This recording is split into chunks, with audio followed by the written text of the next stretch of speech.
Di situ Rosi kaget ngeliat ada orang yang naik motor tapi tiduran di jok. Mat Rempit berusia 20 tahun terkencing dalam seluar ketika ditahan. Kalau yang cowok dibilangnya Mat Rempit, kalau yang cewek dibilangnya. Oke, udah lama kita nggak bahas subkultur perjametan lagi ya. Terutama jamet motor. Sebelumnya kan kita udah bahas beberapa. Kayak Bosozoku di Jepang, sama Dekwen dan Sakoi di Thailand. Nah, sekarang gue mau bahas jamet motornya Malaysia. Sekalian, kita kan belum pernah bahas Malaysia ya kalau nggak salah ya. Sekarang kita bahas jamet motornya.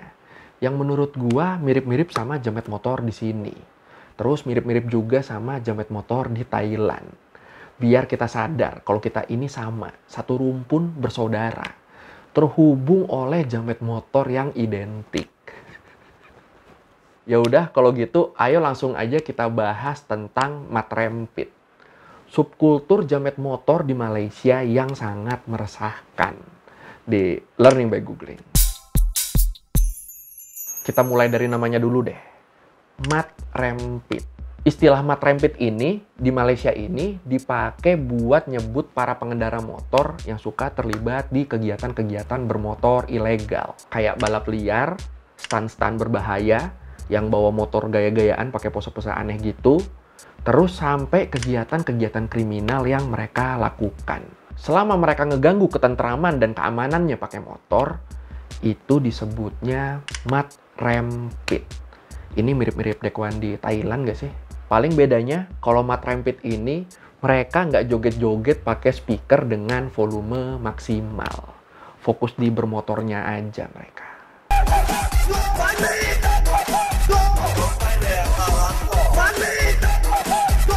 Buat arti nama Mat Rempit sendiri, ini sebenarnya ada dua versi. Apa aja tuh?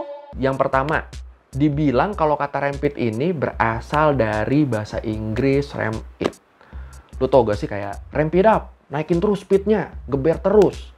Ram the throttle, ramp it up man, rampit. Ya, masuk sih ya. Kalau yang versi kedua, versi ini bilang kalau nama Mat Rempit ini berasal dari bunyi motornya. Sama kayak Dekwan. Kan kalau Dekwan kan bunyi motornya wan.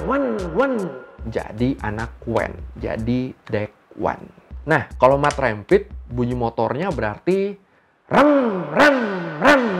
Dari situ akhirnya jadi Rempit. Aneh juga ya bunyi motor di Malaysia ya. Kalau lu gimana?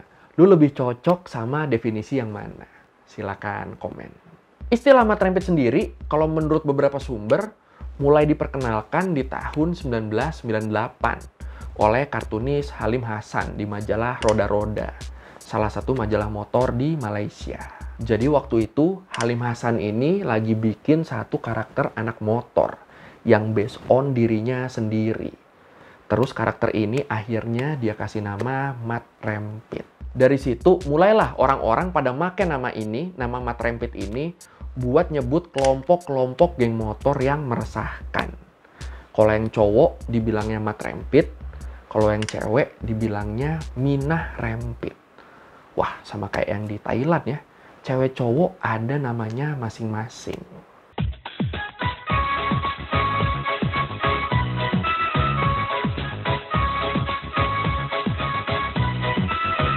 Nah, kayak kebanyakan subkultur jamet motor di Asia Tenggara, kebanyakan dari Mat Rempit ini, mereka ini masih di usia sekolah. Dan pastinya kebanyakan juga nggak punya SIM. Kalau lagi ngumpul, mereka tuh biasanya punya beberapa kegiatan yang dilakukan. Salah satunya, balapan buat dapetin hadiah-hadiah yang udah disepakati. Hadiahnya bisa uang, motor, atau bahkan sampai cewek.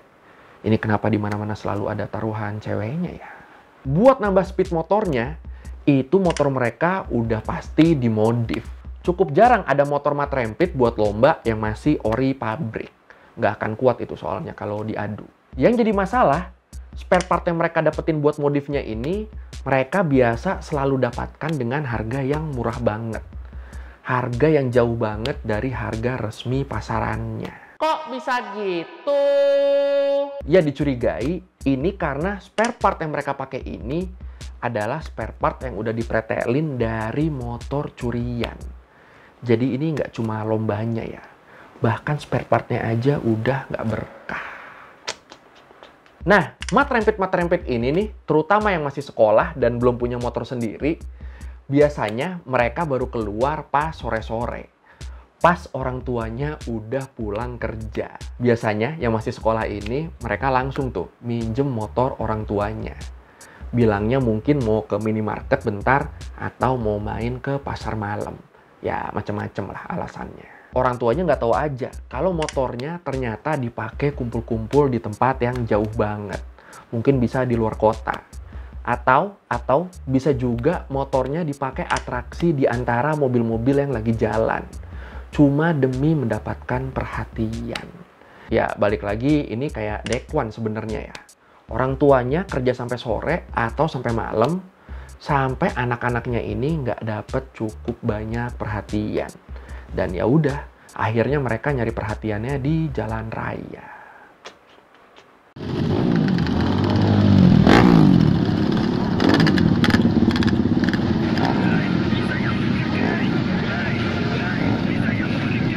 Dan kayak yang tadi gue bilang, kalau mereka udah kumpul, biasanya kegiatan mat rempit ini bisa macem-macem.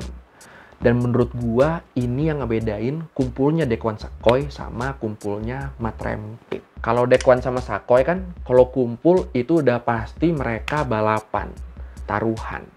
Udah itu doang. Kalaupun pas bawa motor, pose mereka jadi aneh, itu udah pasti tujuannya buat ningkatin speed motor dia.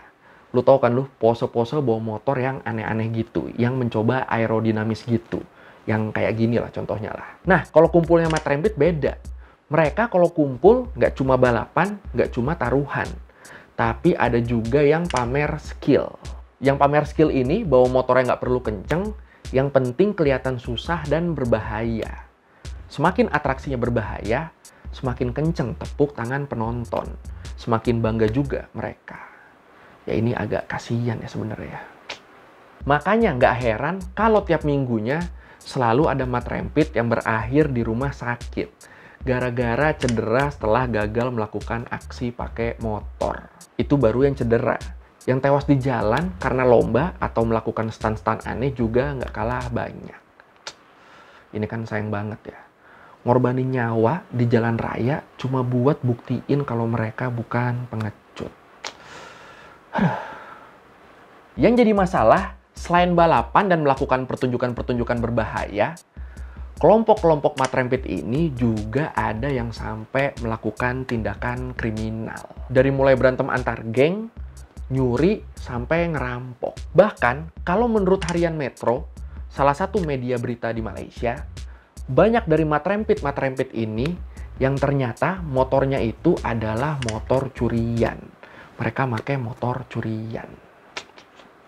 Telah berjaya menahan lebih 12 buah motosikal yang telah melakukan aksi berlumba dan menyongsong arus. Aksi-aksi ini amat membahayakan diri sendiri dan juga pengguna jalan raya yang lain.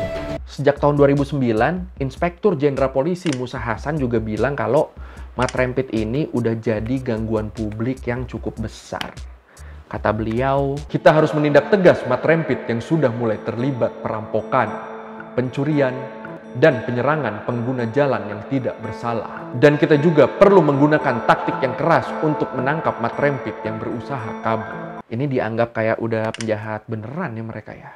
Di situ beliau juga nambahin, orang tua harus lebih bertanggung jawab dan tidak boleh membiarkan anak di bawah umur mengemudikan kendaraan bermotor. Ini setuju sih gua.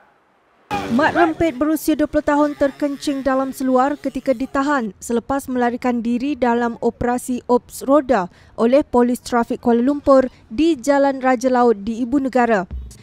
Oh iya, di Februari 2016, buat ngatasin masalah mat rempit yang udah makin menjadi-jadi ini, terutama di jalanan kota Kuala Lumpur, jadi waktu itu pemerintah Malaysia sempat ngusulin kebijakan buat beberapa ruas jalan di sana itu ditutup buat mat rempit beraktivitas setiap weekend. Tapi usul ini langsung ditolak berbagai pihak, jadinya nggak jadi.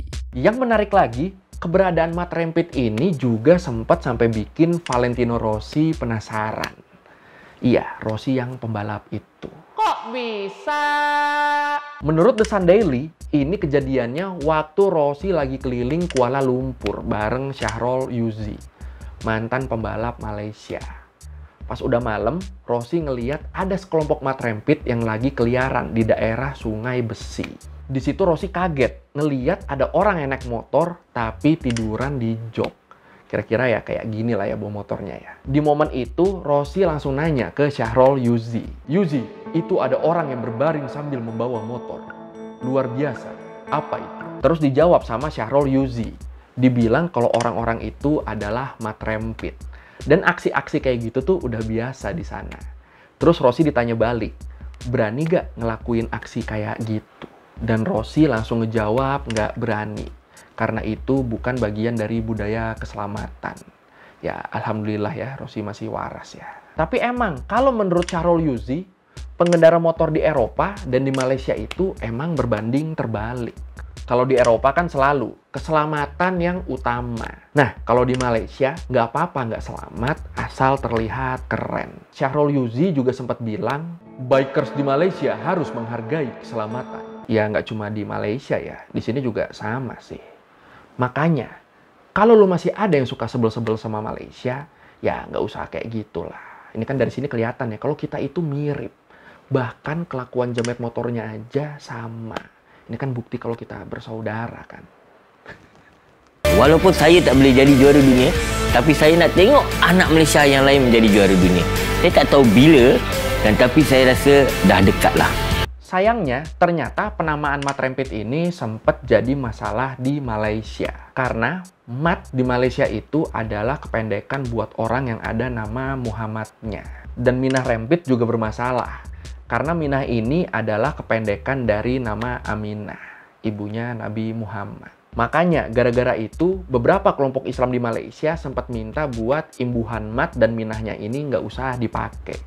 Yang dipakai cukup rempitnya aja. Tapi ya udah, isu itu lama-lama hilang dan tetap sampai sekarang subkultur jamet motor Malaysia yang meresahkan ini dikenal dengan nama matrempit. Terus ternyata cukup banyak juga film-film di Malaysia yang menceritakan tentang kehidupan matrempit.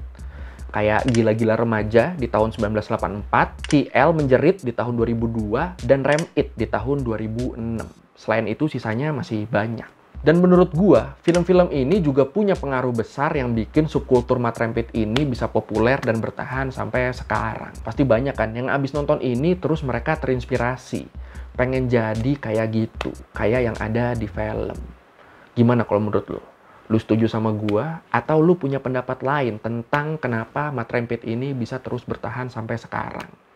Silakan komen. Ku cari alunan arus angin mataku tajam mendekat cahaya merah ku cari saya ku bergerak akan ke hujung garis dinadi dan telah ku lepung suara yang menusuk telinga senang suasana ku pecah terus marah menari cahaya lintang ku bertahta. Oke, sekian dari googling kali ini tentang matrempit, subkultur jamet motor yang jadi keresahan di Malaysia.